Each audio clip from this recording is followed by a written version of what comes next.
And all the problems, whether it's a denial of employment, denial of education and health and social services, and even environment pollution arises in developing countries because of poverty.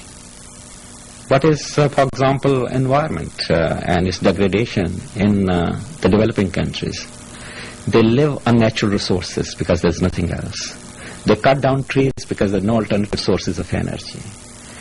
They use polluted water, which is more a threat to life. It is silent emergencies, poverty, which is really the greatest killer. We hear a lot about loud emergency of global warming and ozone layers and ocean pollution. Now let me put it to you. Global warming and many of other loud emergencies have yet to kill anybody. And the silent emergencies are wasting many lives in the developing country every day. 32 million children dying before the age of 5. Mr. Huck, you sound almost as if you should be running for political office. Bruno Franceschi. Yes, in your reports I noticed, among other things, a very tough remark, and I would like to quote you very precisely. You say there is a real danger that the concept of human development may become more a fashion than a practice, more a slogan than a blueprint for action. Is it a fear or is it a statement? Well, there is always a fear when a certain development concept becomes too popular. In a way, we take some legitimate pride in it, that human development is being talked about now, all over the world, in national parliaments, in planned documents, in aid dialogue, in the citadels of World Bank and IMF, satisfaction in that. But the question is, what is the action program? It is coming. In many developing countries, they are beginning to formulate the human development strategies. They are beginning to look at the projects in terms of people.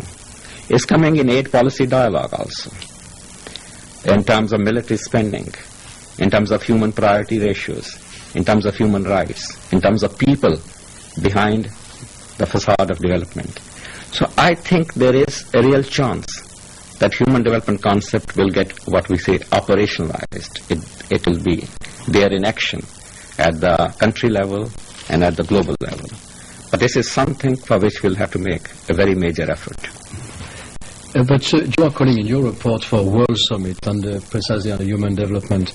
Don't you believe futile such exercise because the richest countries are not prepared to give up a part of their benefits of their own growth to the poorest countries? I think whenever we have talked about a global compact, the reason we have failed is that developing countries have looked for unilateral actions. They haven't looked at their own national responsibilities also. What we are calling for is that both sides should look at what they can give and what they can take. Now, developing countries should be given additional market opportunities and resources so they can look after their own people. But they have the great responsibility of improving their own national governance, reducing the military expenditures, opening up their markets. We documented that last 2 years. The developing countries can release $50 billion a year themselves by more sensible use of their resources. So they have a lot to offer on that, and they have a lot to offer on a global compact to the industrial nations. They can help industrial nations for global pollution, to control global traffic in drugs, the whole international instability. So there are many issues, including nuclear proliferation, many issues where the global community, particularly rich nations, cannot achieve a major breakthrough without the help of poor nations. And we can package all of it into a compact at the time of a global summit. Ted Moreno. Mr. Huck, after the political events in Europe within the last 2 or 3 years, the Africans expressed a fear that the donor countries would divert much of their assistance to those newly democratized countries. Has that happened? Well, there is a fear that the attention of the West may go very largely to Eastern Europe and to former Soviet Union. And developing countries are worried because they find that while this is legitimate, that they should be helped, they find that they themselves have a per capita income which is less than 1/5 of Eastern Europe or Soviet Union. Yet, when they ask for some reduction in the debts, Poland gets 50% of the debts reduced overnight. But developing countries are struggling for a long time and they aren't getting a breakthrough in this.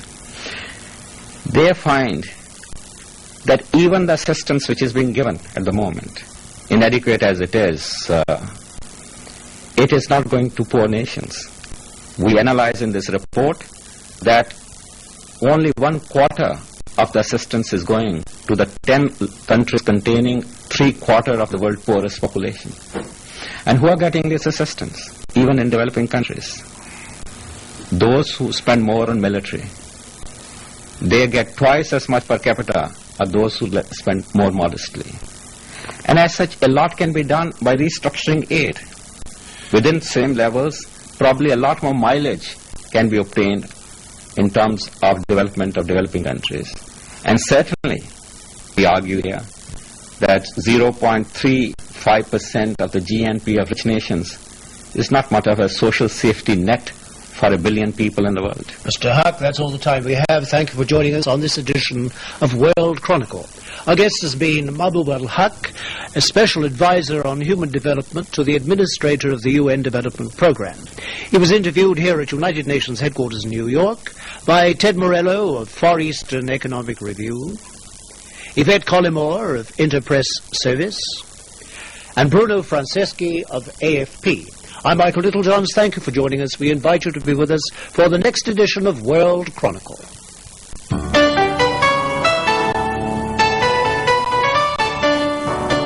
Transcripts of the program may be obtained free of charge by sending a stamped, self-addressed envelope to World Chronicle, United Nations, Room S827, New York, New York 10017.